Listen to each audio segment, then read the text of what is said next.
What's up, YouTube? Team Movies here. It's Thursday. That means it's time to talk about the new movies opening this week.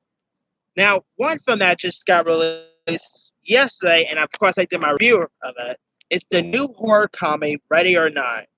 Now, Ready or Not was really funny. I of course did my review of it last night, so my review is up on my page. If you guys want to check my review for Ready or Not, give it a go. But Ready or Not, I really quite enjoyed it. I thought it was really fun, entertaining. It was gory, which I always love me some gory stuff. You know, Margot Robbie's twin sisters, Samara Weaving, was really great in this. They're not really twins; they just look like them. Anyway, yeah. If you guys haven't had a chance to go see Ready or Not, do yourself a favor. It's in theaters. Go give it a go. You'll have a fun time with it. But now to talk about the films opening this week. One of which is mainly the new third Olympus Has Fallen film, Angel Has Fallen.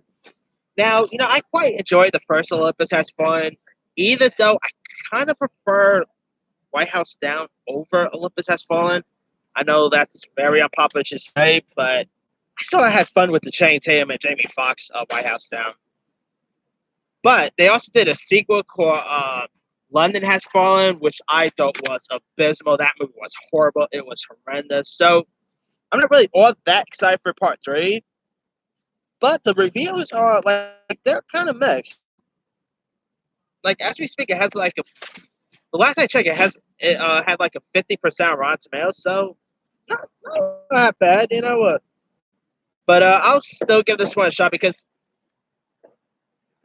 Gerard Butler, that guy really needs a hit. His recent films are just horrible. I mean, whether you talk about Gods of Egypt or that submarine movie he did last year, oh boy, Gerard Butler, man, that guy needs a new agent.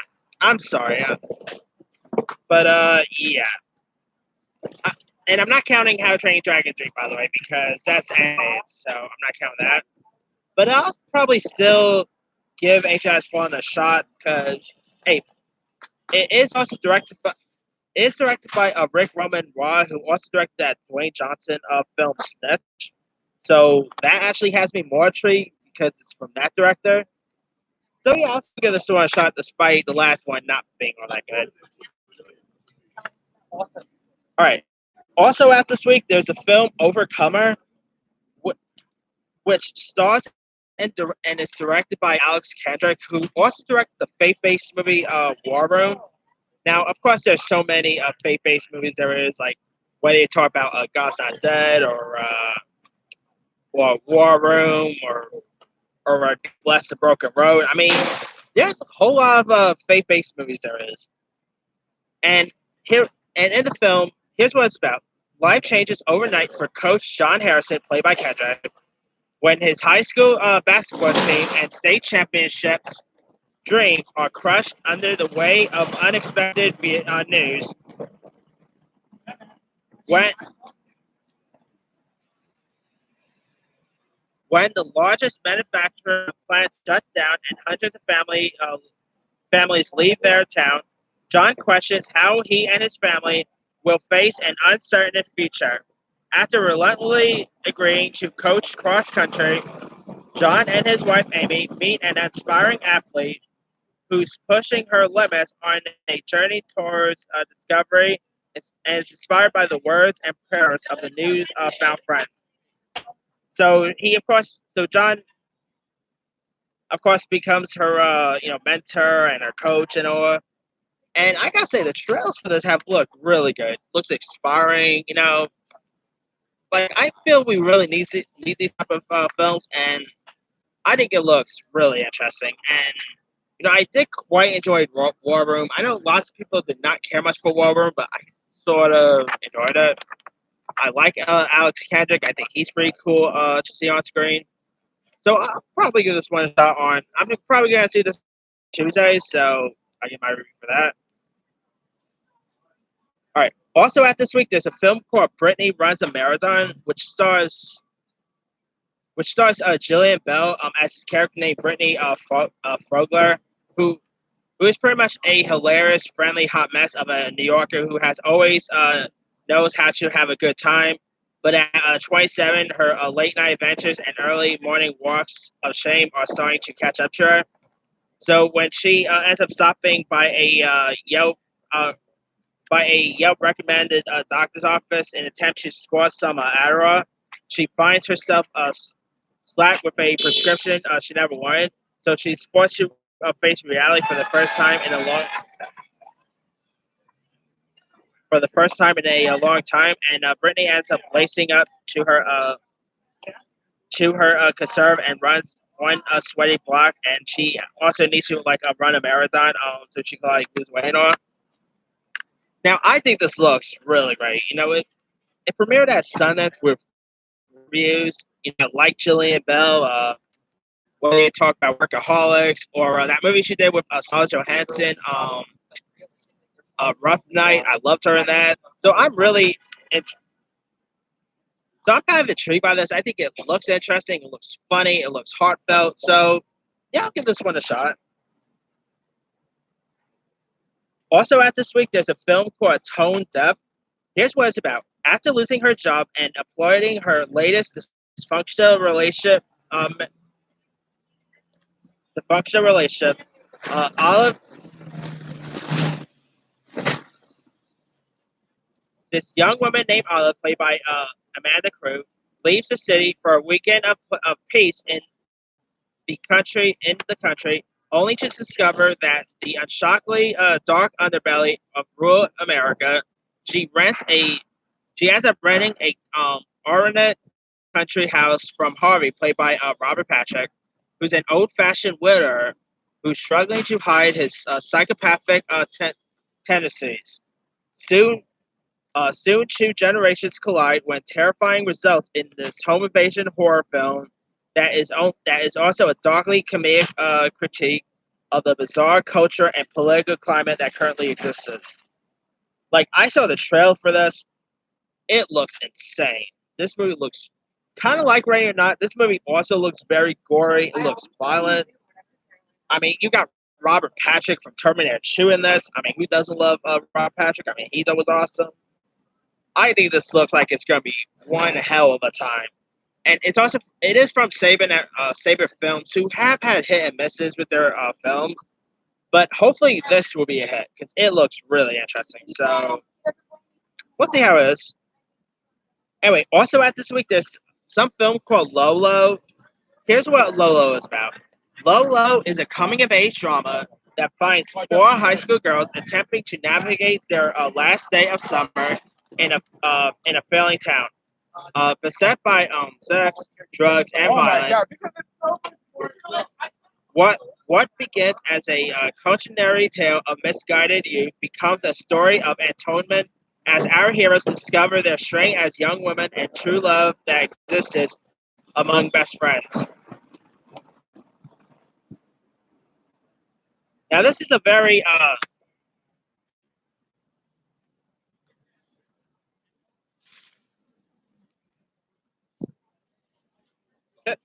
all right. Now, this is a very like smaller affair indie film, and I saw the trailer for this, and it looks really interesting. I mean, they are pretty rebellious. I think love me a good film about like rebellious young folks, and this looks like it could be really interesting to watch. So I'll probably give this one a shot. Now I'm probably gonna see this movie down at 12th Street, so I'll probably give my review for this when I see it. Also, at this week, there's a film called Hot Air. Now, the film is from the Wedding Singer director of Frank Karachi, and it stars Steve Coogan as his observe, obsessive, right wing radio host whose perfect life is thrown into disarray when his sassy, long lost 16-year-old niece turns up on his doorstep, ready to challenge everything he stands for. Now, this film also stars Nave Campbell, Taylor Russell, who was just seen in that escape room film. She's in this. Uh, it is directed by Frank Karachi, who I quite like. Frank Karachi, he did the aforementioned. He of course did the aforementioned Wedding Singer. He did Click, He's actually roommates with Adam Sandler. There's a little tidbit for you there too. So that's why lots of his movies starred Sandler and all.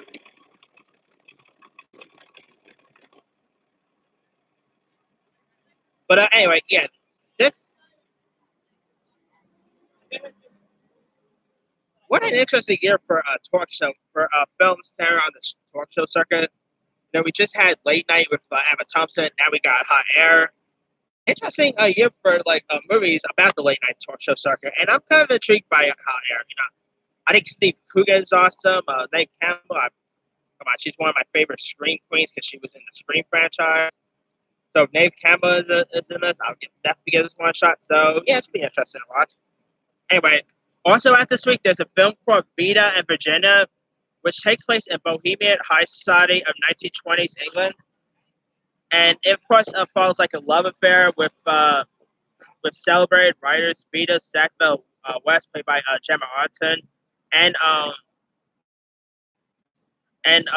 writer Virginia Woolf, played by Elizabeth Debicki, who by the way was recently seen in Widows. Now this kind of looks a little boring to be honest, yeah, but I'll probably still watch it at some point because it has, I mean, Gemma Arterton and Elizabeth Debicki as star-crossed lovers. Why not?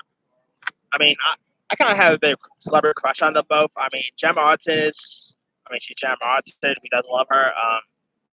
You got Elizabeth Debicki, who's of course best known for appearing in Guardians of the Galaxy 2, Widows.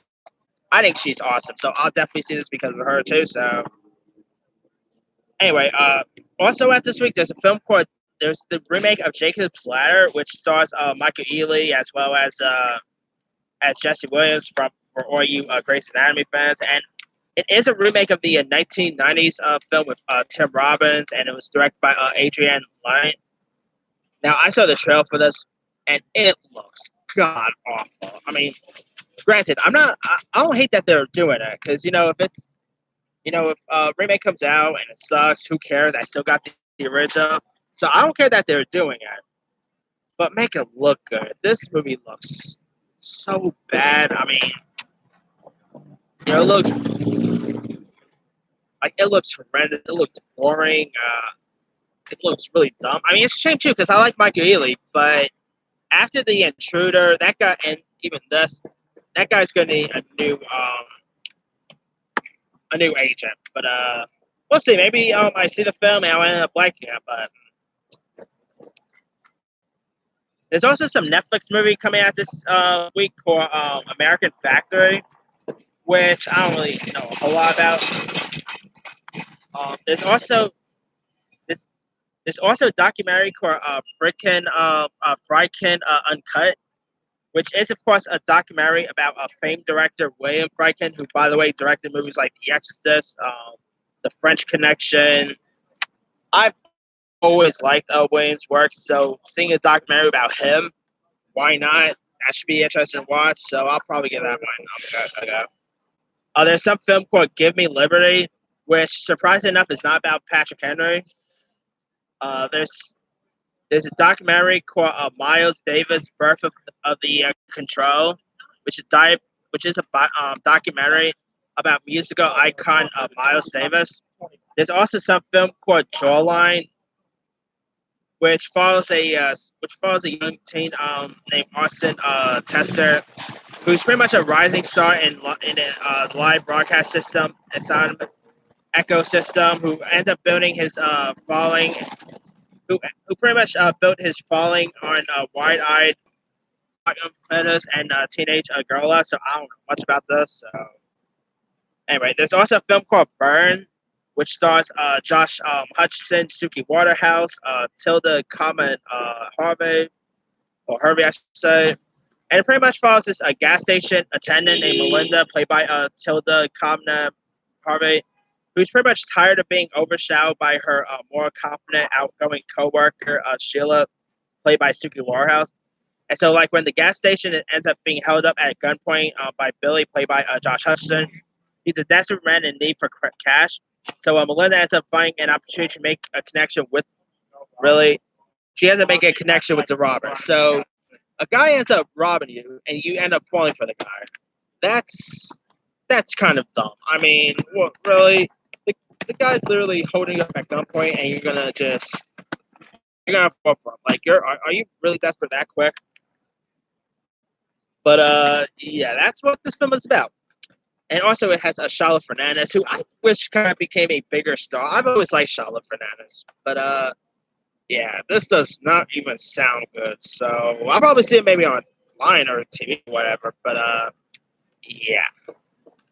And last but not least, there's a film called Filler, which is America's of Americas, which is the origin story behind one of Broadway's most beloved musical, Fiddler on the Roof. And of course, there was a movie of it too. So it talks. So there's like interviews with the original Fiddler on the Roof film and the people from the Broadway show. I mean, I never seen the Broadway show or anything, but I have. Obviously, it was in 1960, so obviously I never seen it.